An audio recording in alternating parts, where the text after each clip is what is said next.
할렐루야. 여러분 오늘 한 날도 수고 많으셨습니다. 오늘은 오순절 저녁기도 47번째 말씀입니다.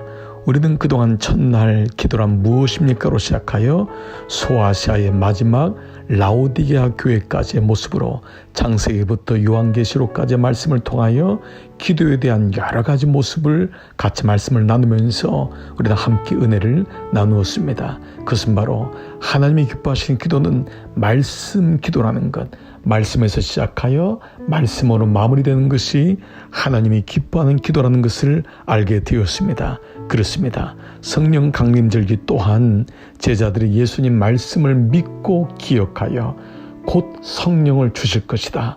그 말씀에 근거하여 드렸던 기도가 말씀의 언약이 성취되어 성령이 내려오매 베드로가 요엘의 말씀을 기억하며 그 말씀이 성취된 것을 말씀으로 풀이하면서 또한 교회의 시대가 시작된 것을 보게 됩니다. 그렇습니다.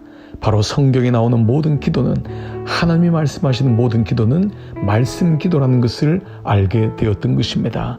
이제 우리는 오늘부터 주일까지의 마지막 남은 시간을 어떻게 말씀 묵상이 말씀 기도로 갈 것인가, 즉 오늘 새벽마다 내게 주시는 하나님 말씀, 그 양식 바로 만나를 가지고 묵상하고 적용하여 나의 삶의 키, 방향으로 잡고 동시에 그것이 기도가 되어 하나님께 올려드리는 말씀으로 갈 때 우리는 능력 있는 기도, 하나님이 원하시는 기도를 계속적으로 이어갈 줄 믿습니다. 그런 의미에서 오늘 새벽 큐티는 사무엘상 16장 1절로 23절의 본문이었죠. 여러분이 새벽 큐티를 들으신 분은 오늘 말씀을 가지고 몇 가지의 우리 핵심적인 말씀을 기억할 것입니다. 또한 그 말씀을 적용했을 것입니다. 또 기도했을 것입니다. 오늘 이 저녁에도 다시 그 말씀을 리마인드하며 그 말씀을 다시 기억하며 기도의 자리로 말씀을 가지고 가는 것입니다. 여러분 아시는 대로 오늘 본문은 사무엘에게 하나님이 더 이상 사울을 위해서 슬퍼하지 말고 내게 주시는 새 시대를 준비해라 라면서 이새의 집에 보냅니다. 이새의 집에 가면서 그는 이새를 제사에 청하게 되고 한 아들에게 기름을 부으라고 하는 하나님 말씀에 순종하게 됩니다. 그때 4절에 사무엘이 여호와의 말씀대로 행하여, 이 말씀이 첫 번째로 우리는 말씀을 묵상하였죠. 여러분 이 말씀은 쉬운 말씀이 아닙니다. 자칫 사울에게 어려움을 당할 수도 있습니다. 죽음까지도 당할 수 있습니다. 그러나 사무엘은 그에게 가장 중요한 여호와의 말씀에 순종하였습니다. 하나님이 말씀하시면 제가 행하겠습니다. 사무엘에게 있어서는 가장 중요한 인생의 축이 여호와의 말씀이었던 것입니다. 그를 이끌고 가는 것이 하나님 말씀이었습니다. 우리에게도 첫 번째가 시작됩니다. 주님, 나에게 말씀대로 살게 하여 주옵소서. 그러면 말씀을 들어야 됩니다. 말씀을 봐야 됩니다. 말씀이 묵상돼야 됩니다. 말씀이 다시 되새김질되고 기억돼야 됩니다. 기도까지 가야지만이 그 말씀대로 살 수 있는 능력이 생기는 것입니다. 하나님, 오늘 이 말씀이 내 말씀 되게 하옵소서. 사무엘이 여호와의 말씀대로 행했던 것처럼 나와 내 배우자, 자녀들이 말씀의 축이 생기도록 주님 인도하여 주옵소서.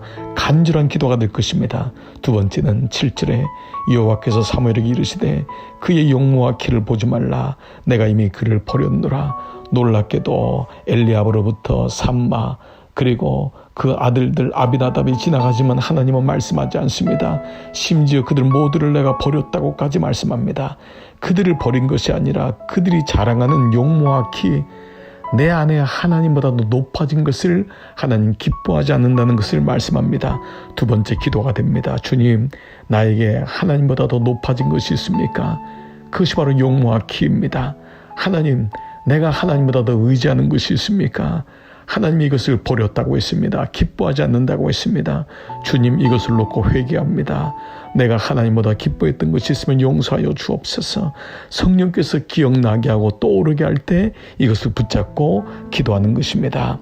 세 번째 11절에 세 번째 기도의 제목은 아직 막내가 남았는데 그는 양을 지키나이다. 사무엘이 이새에게 더 이상 아들이 없느냐 라고 했을 때 마지막 막내를 기억하면서 그는 양똥을 치고 있습니다. 양을 치고 있습니다.